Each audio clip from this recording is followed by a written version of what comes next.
You're listening to Lace Up with your host, VJ Johnson II. Grab your tennis shoes, get your cleats, because it's time to lace up. What's going on, everybody? Welcome to Lace Up. I'm your host, VJ Johnson II, ready to give you the latest, hottest news and updates in the world of sports. I appreciate everybody jumping in and joining the podcast and giving me a little bit of your time to talk some good, healthy sports talk as always. Y'all, it is here.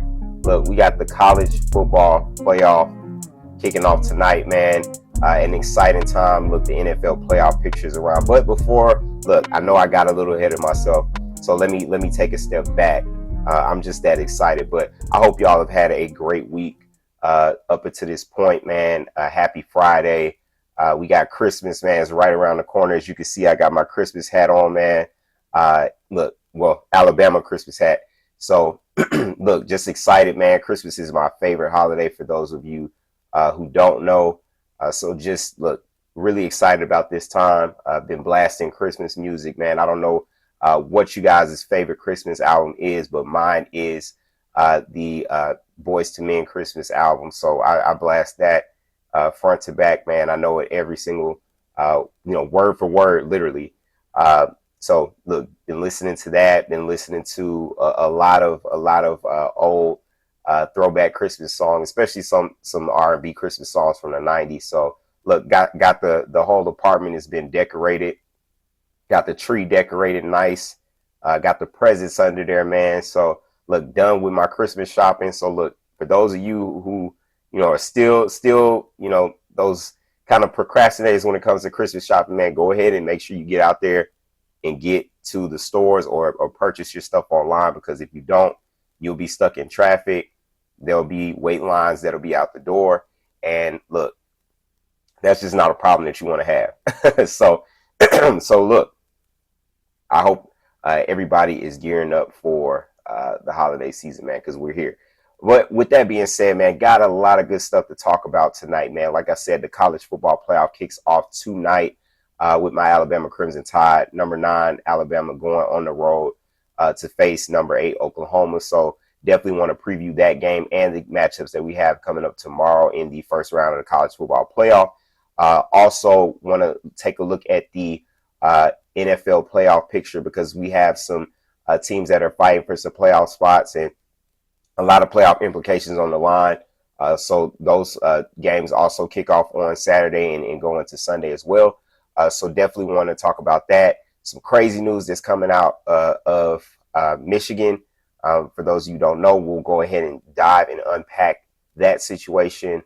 And look, we'll wrap it up, man, and we'll talk about who I think is going to win in the first round of each of these 4 college football playoff matchups. So look, with that being said, let's kick into things, man, because we had some news that happened out of Michigan that, shocking to really everybody, right? Sherrone Moore was fired and arrested, fired as the Michigan head coach, and then later arrested and taken into custody. So there's a lot that's going on with this story, okay? And so what I want to do is take some time to unpack this, to, state the facts of what we know, and just give you my thoughts and opinion on, how I feel about the situation. So with that being said, like I said, Sherrone Moore, he actually is facing 3 criminal charges. His arraignment happened. His arraignment was on Friday, last Friday, I should say, and that revealed details that led him up to getting arrested. So he actually was charged with felony 3rd-degree home invasion, and 2 misdemeanors. So one of those, stalking in a domestic relationship and breaking and entering. And he was released from jail after a $25,000 bond. So the situation that led him up to getting fired was that he was having an inappropriate relationship with one of the staff members on the Michigan staff, and which is really shocking. He's a guy, he has a wife, he has 3 kids, but he had this inappropriate relationship going on with with this staff member. And, you know, apparently Michigan, was told about this, like the athletic director or whatever was this was brought to his attention a while back. And apparently they quote unquote did their own investigation, whatever it may be.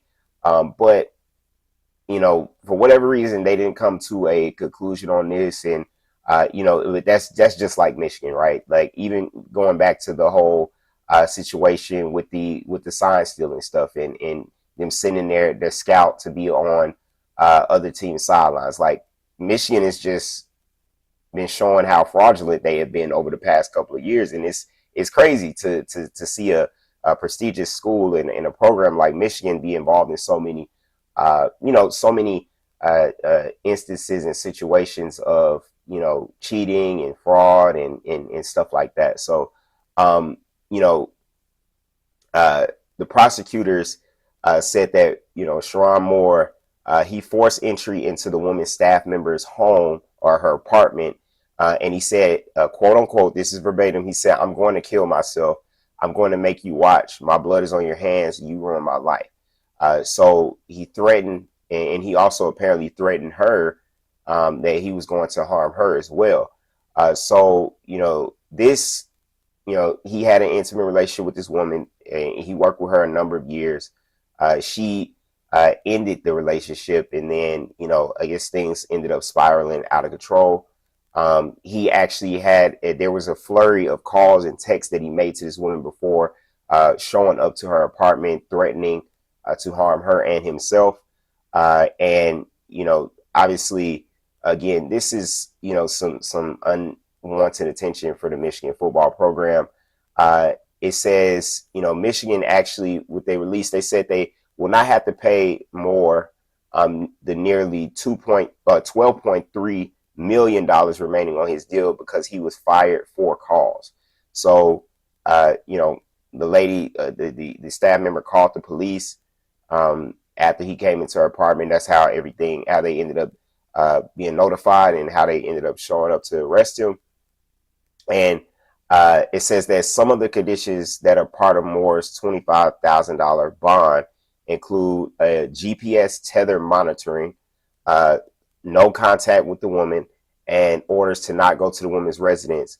And there's a probable cause conference that is actually set for January the 22nd of 2026. So, yeah, man, this is, my thoughts on this. It's just sad. And, there's another, and I forgot to add this as well. Apparently, he doubled the lady's salary that he had the relationship with. They were looking at her salary and it doubled. So you can even see videos of him talking to her on the sidelines, and I saw pictures of him walking with her on campus. So he was really out in the open with this thing. I mean, they were, secretive in a way, but you could see now looking back on it, that there was something going on between them. And that is just, it's utterly ridiculous. I feel bad for his wife. I feel bad for his kids that have to, sit there and be, I don't know, faced with a situation like this, right there. When every time they turn on the TV, there's something about their dad or in this case, his the wife, her husband. And I don't know if I'm pretty sure she more likely will file for divorce after this, but this has been going on for years. And the fact that you brought this attention and you brought this attention on yourself, you brought this upon yourself, it's inexcusable. And I don't want to hear about anybody trying to make him the victim. I've seen, some things out there about people saying that, he, I saw some I won't name, but there was one, Hall of Fame football player who said, "Look, I've been through this type of fire, and you don't know what it's like to have to deal with stuff like that." And my response to that is this fire, in so-called fire that you're talking about is self-inflicted. I mean, Sherrone Moore brought this upon himself. And I'll go and say if Shannon Sharp was the person who said it, and Shannon, you brought that upon yourself too. These things are self-inflicted. It's not like somebody forced you to do these things. These are choices, right?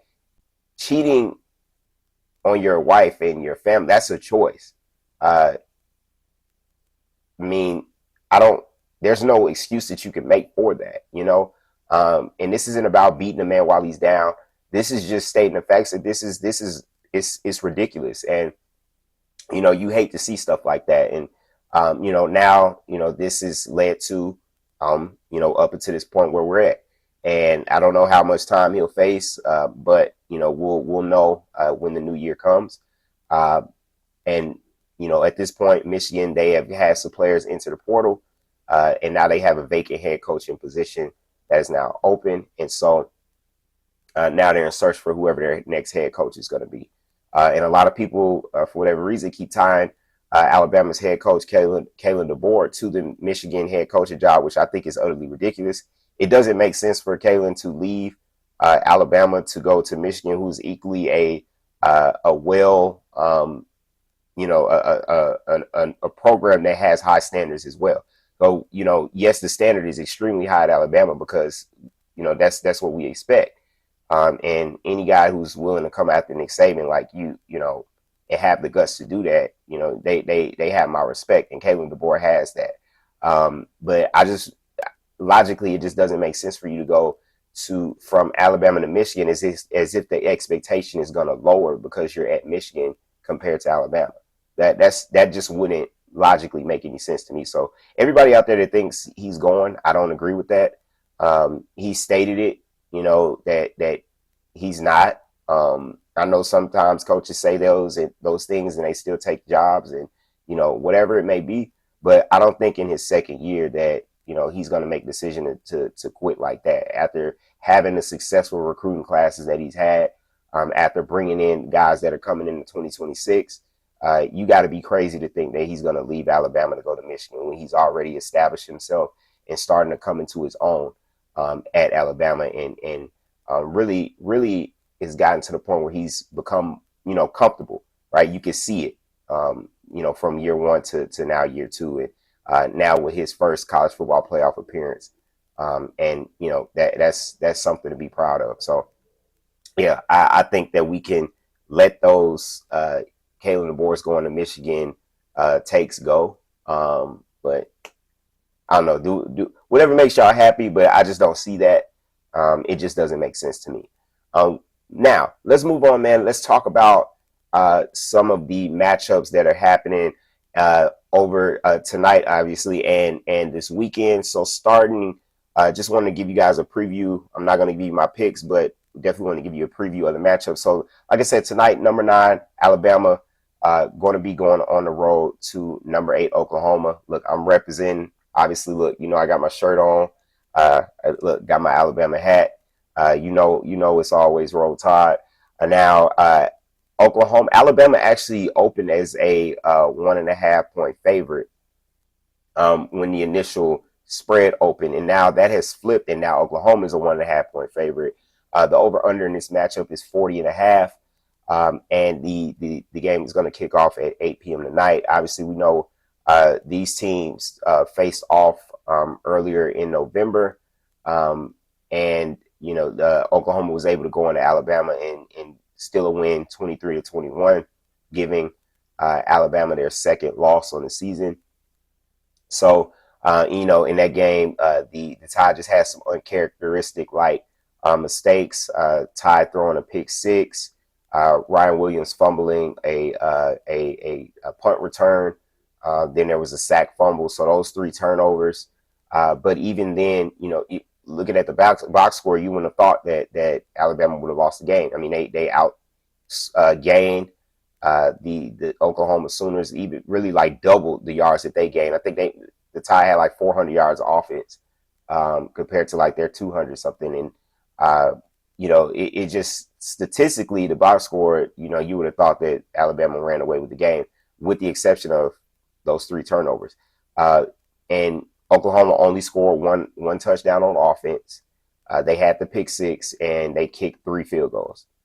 and Alabama missed the field goal. They would have won 24-23 had that field goal been made before halftime. So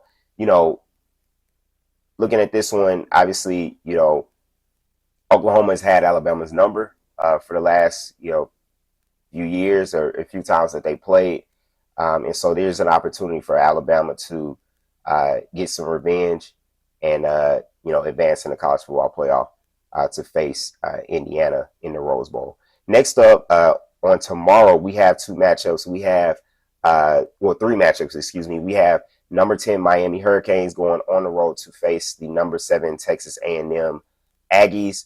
That one is kicking off at 12 noon. Texas A&M is a 3.5-point favorite. The over/under is 47.5.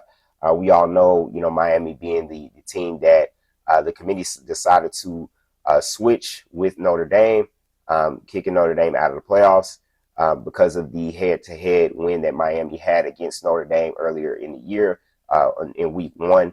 A lot of people were pissed off about that. I'm not going to say that I'm mad at it just because, Notre Dame may have blown out, a lot of their opponents, but you got to look at who they played, and head-to-head has to matter at some point. And you can't have Miami behind Notre Dame with a similar record when Miami beat Notre Dame. You just can't. I mean, I'm sorry.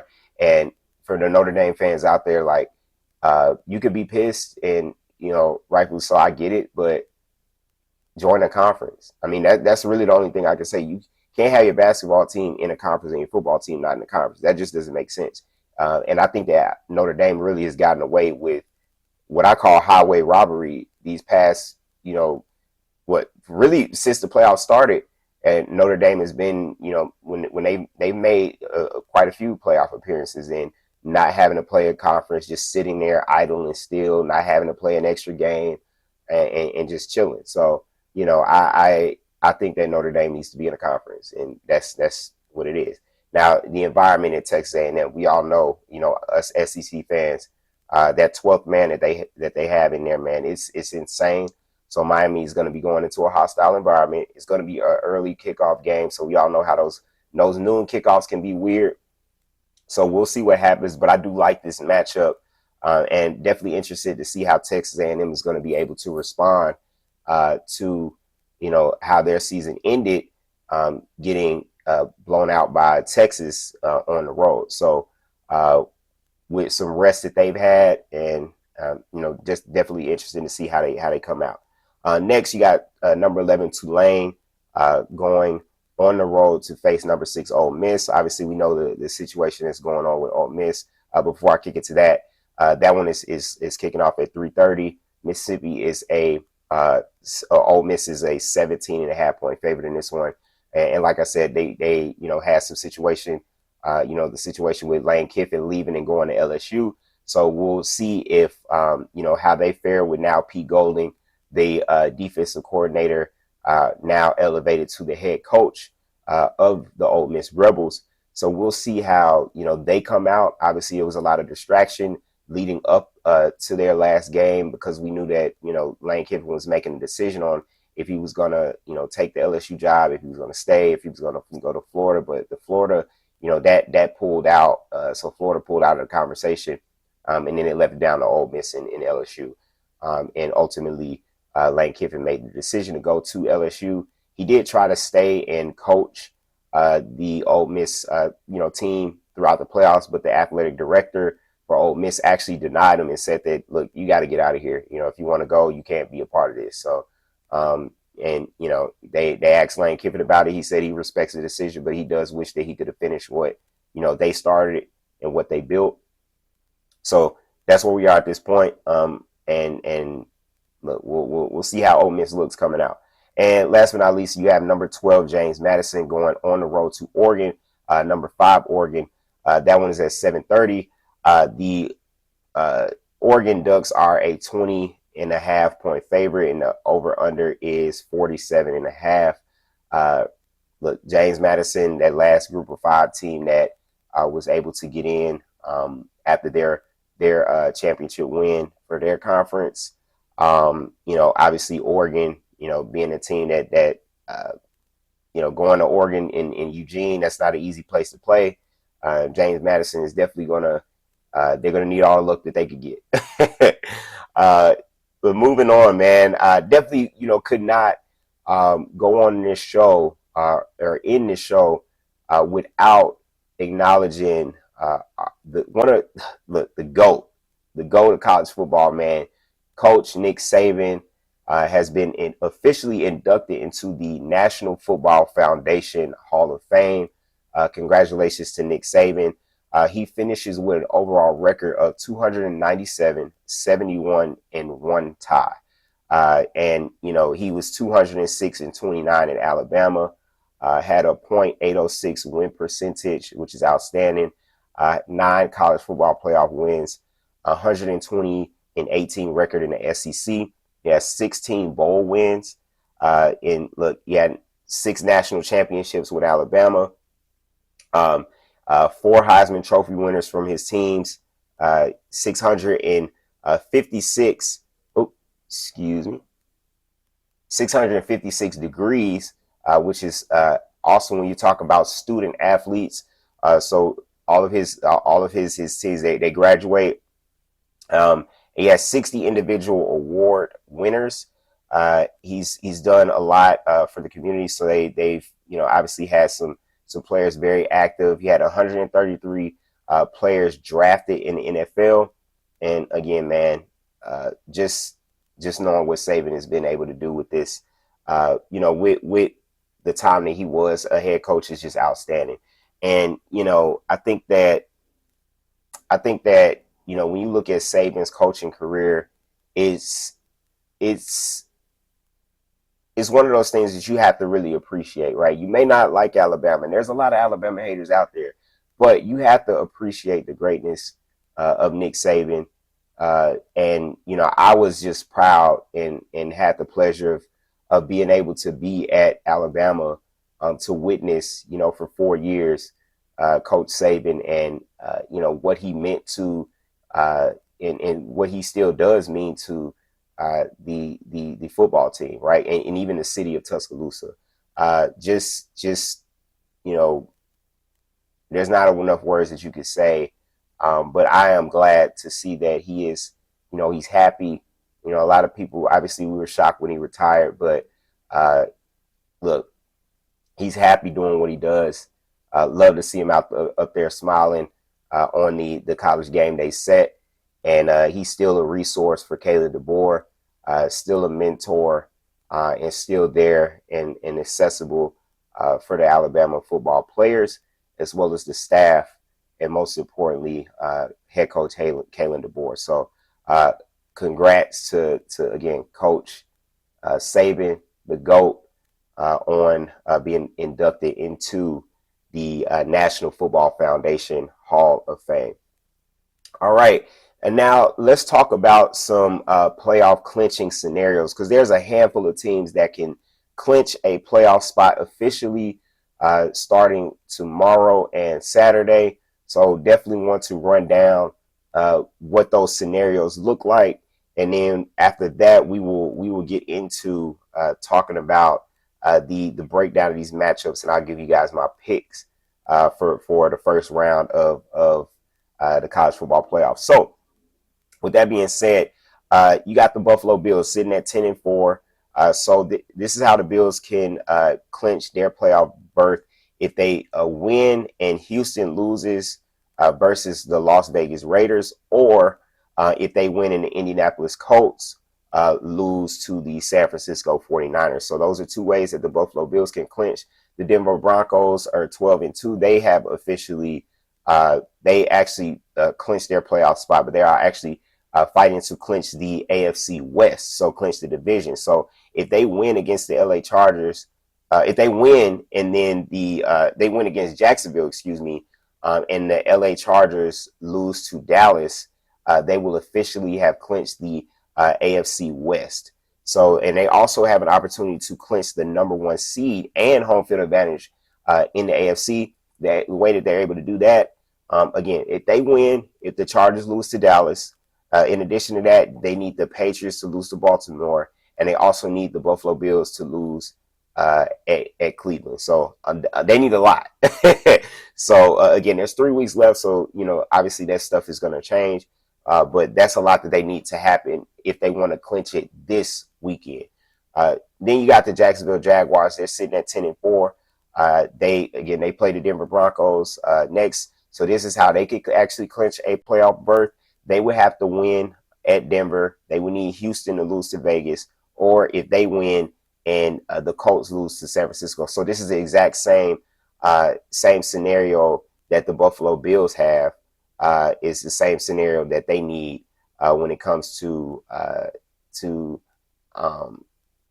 clinching a playoff berth, which is ironic. So, and then you got the Chargers. Again, they can clinch a playoff berth. They have to win at Dallas. They need Houston to lose to Vegas. They need the Colts to lose to the Niners. The Patriots sitting at 11-3, which is wild. They really should be 12-2. They let the Bills come back and beat them, which is insane after being up 21-0 on last Sunday. But that's neither here nor there. They play the Baltimore Ravens next. The way that they could clinch their playoff berth, they need to win. They need Houston to lose to Vegas. They need the Colts to lose to San Francisco. Man, I swear, it seems like every team in the AFC playoff picture needs the Texans to lose and the Colts to lose.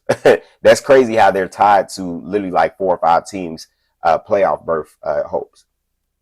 And now we're going to move to the NFC. My Chicago Bears, man, 10-4, sitting at number 1 in the NFC North, are facing off against the Green Bay Packers tomorrow in Soldier Field for a rematch. That game's going to be at 8:20. Excited to tune in for that one. The way that the Bears can officially clinch a playoff spot, they beat the Packers, and if the Lions lose to Pittsburgh, the Chicago Bears will officially clinch a playoff berth. So let's go Bears. And the Packers, they're sitting at 9-4-1. They're second in the NFC North behind my Chicago Bears. They would need to beat the Bears. They would need Detroit to lose to the Pittsburgh Steelers to clinch a playoff berth. Then you have the Philadelphia Eagles. They're sitting at 9-5. They play the Commanders next. They need to win, and they need Dallas to lose to the Chargers, and that will clinch the NFC East for them in a playoff spot. The San Francisco 49ers are sitting at 10-4. They obviously, again, like I stated before, they play the Colts. They would need to win, or they need the Lions to lose to Pittsburgh. So even if they lose, if the Lions lose to Pittsburgh, they will clinch a playoff berth. And then you have finally the Seattle Seahawks. They actually clinched a playoff berth with their win, which was a thriller last night. They had a comeback win, and they beat the Rams in overtime 38-37 to officially clinch their playoff berth. So those are all the playoff clinching scenarios for the AFC as well as the NFC. And we will continue to monitor this because, again, things are going to shift. Things are going to change as teams win or lose. And so definitely going to be here to make sure we monitor that. But I'm definitely excited about my Bears, facing in a rematch against the Packers, man, because this is the biggest game that the Bears have had. Really, the biggest Bears game since 2018, really, when the Packers came to Soldier Field and the Bears were able to beat them and clinch the division and the playoff berth. So there's a lot on the line because with the Bears right now sitting at number 1 in the NFC North, they actually hold the 2 seed in the NFC. So with the opportunity to host playoff games in Chicago, that's huge. You have, obviously there's also an opportunity for them to still get a 1 seed. So, but first they can't get too ahead of themselves. Got to win tomorrow, and then let the rest take care of itself. So, yes, a lot has changed. The Bears, they were number 1 in the NFC, and then after they lost to the Packers, they went down to 7th, and now they're back up after winning and the Packers losing, back up to the number 1 spot in the NFC North and the number 2 seed. So a lot can change, man, in just one day and one weekend. So with that being said, look, let's talk about these college football playoff matchups in round 1, man. So again, let's start off with the matchup tonight. Alabama, Oklahoma. Again, Oklahoma is a 1.5 point favorite. I think obviously the matchup tonight, the things that you got to watch out for on, Oklahoma side, obviously you got their defense. Brent Venables has a defense is, playing solidly. They force turnovers. They make the quarterbacks, uncomfortable in the pocket. You saw what they were able to do to Ty Simpson first time around. They are able to disguise some things and bring pressures and get very exotic with their blitz and their scheme. So their defensive line versus the Alabama's offensive line, that's something that we're going to definitely have to watch. And they're supposed to be having their best pass rusher, R. Mason Thomas, back. So we'll see how he looks or if he's ready to go. He wasn't on the injury report, so assuming he's going to be out there at least being rotated in. And obviously got to look at Ty and how he maneuvers in the pocket. If he's going to look better than he has the last few weeks of the season, because first half of the season Ty was lights out after that first loss, and then second half of the season it just didn't look good. It has not looked smooth, and he's looked uncomfortable and a little more has more happy feet and is jumpy in the pocket. And I know that he was reportedly dealing with back injury and things like that. So with 2 weeks off and being able to get healthy, definitely interested to see how he comes out tonight. And obviously the Tide are going to have Josh Cuevas, their tight end, who's been out for the last 3 games. He'll be back, which is huge because he was the most reliable third down guy for Ty, and he helps out from a pass protection standpoint as well. So Josh Cuevas being back is huge. Then you get Jam Miller back, who was hurt for the SEC championship game. So another guy who's good in pass protection as well. And the Tide are definitely going to have to get the run game going. So, but my players, and obviously you look at John Mateer on the other side. He's had that brace. He's had the injury to his hand or his thumb or whatever. It was one of those two. He had the injury. And so definitely going to have to see and watch how he looks tonight, and especially with the way that Oklahoma's offense has struggled. They have not looked, smooth, not really been a threat. It's really the defense that has given them the chances to be able to put those, score and or either just kick field goals and manage the game. But the player that I'm watching the most tonight is going to be Ryan Williams, man. Ryan Williams is going to have a solid game. We're going to need a breakout game from Ryan Williams. We know what Ryan Williams is able to do when he has the ball in his hand, but definitely going to need to focus on bringing it in and making some big tough catches for Alabama tonight. Now, if Oklahoma wins, it's going to be the first time that a program has beat Alabama twice in the same season since 1893, and Oklahoma has won 4 of the past 5 meetings. And obviously, like I said before, they won the first meeting 23-21. And they're currently right now, they rank 5th in the nation in rushing yards allowed per game. Alabama has not been able to run the ball effectively. So that's going to be something to watch. And Oklahoma has the 9th total defense and 7th in points allowed. So the last time Alabama did beat Oklahoma was 45-34 in the playoffs in 2018. So, looking at this matchup, I think that the important thing for and first, let me give my pick. I'm rolling with the Tide. No surprise there. So look, the thing that Alabama's going to have to do, like I said, protect Ty, give him a clean pocket. I think they're going to have to establish a run game. I know that, it's crazy to even think that, Alabama team struggles running the ball, but it's all what happens in the trenches. They're going to have to block. We're going to have to stick to running the ball, stop running out of shotgun. Let's get in our formation. Let's pound it and run it that way. And I think that if we're able to get some positive, yards in the run game, they did have some positive run plays against Oklahoma in that first matchup.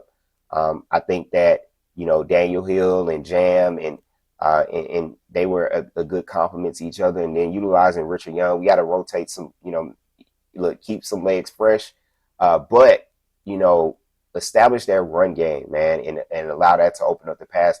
I think Alabama definitely looks. So let's start off fast. I don't even think we need to come out just doing run, and pass. I think that Alabama, look, they need to be the aggressor in this game. They need to come out. They need to take shots early down the field. Try to get Ryan Williams a big catch, Jeremy Bernard, Lottie Brooks, Isaiah Horton.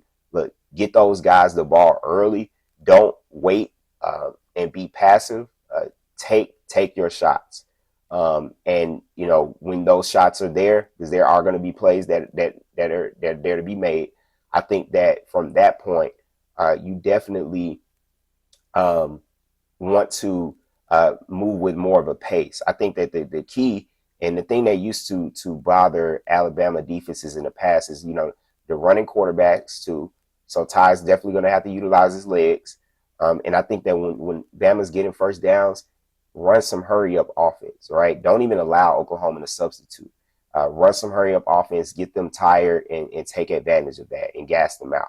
I think that that's a way that Alabama can really take advantage of that secondary of this defense. I see the Tide, doing that. I know this is going to be a tough game. It's on the road. It's in a hostile environment, but I think Alabama's going to come out. I think they're going to be focused. I think that they'll be aggressive. And I think that defense, they've been playing and doing their thing and keeping Alabama in games, even despite how the offenses look. Didn't look that good, obviously in the SEC championship game, because you can only ask the defense to do so much. I mean, you can't have them out there for 40 plus plays and expect them not to give up, points, and especially when we're giving the other team short fields. Offense, defense, special teams is going to be important. I like Alabama in this second matchup, man. It's hard to beat a team twice. And I think with the rest and being able to refocus after, being, selected to be in the playoff, they'll come out with a different mentality. And next up, man, you got Miami and Texas A&M. Obviously, again, Miami was the team that knocked Notre Dame out of the playoff because they beat them head to head. So the committee gave them the okay. I do, looking at this matchup, I know Miami is a team that's hot. I know that, a lot of people are saying, look, they don't want to, play Miami. But I also think that, going into an environment like Texas A&M is big. I think that, those fans will be rocking. It'll be an early game. I think it'll be a tight game. But I'm going to roll with Texas A&M to win this one in advance in the college football playoff. So I do like the Aggies in that one. Tulane and Ole Miss, I don't really see this one being a challenge at all. I think Ole Miss wins comfortably, at least by 20. I know they're a 17.5 point favorite, but I think they win by at least 21. And then last but not least, man, looking at James Madison in Oregon, this won't be close at all either. James Madison, I'm sorry, it was a good run, but I like Oregon big in this one. So I'm going with the Oregon Ducks. So those are my picks, man, for the first round of the college football playoff. Make sure you guys fill out a bracket. I filled one out on ESPN, man. So excited about tonight, obviously, and excited about this weekend full of college and NFL, man. So look, I appreciate you guys sticking with me. Everybody be safe, enjoy, have a great time during this holiday season. But we'll be back to do it all over again next week. And look, be blessed, stay safe, man. And as always, roll Tide. I'm out.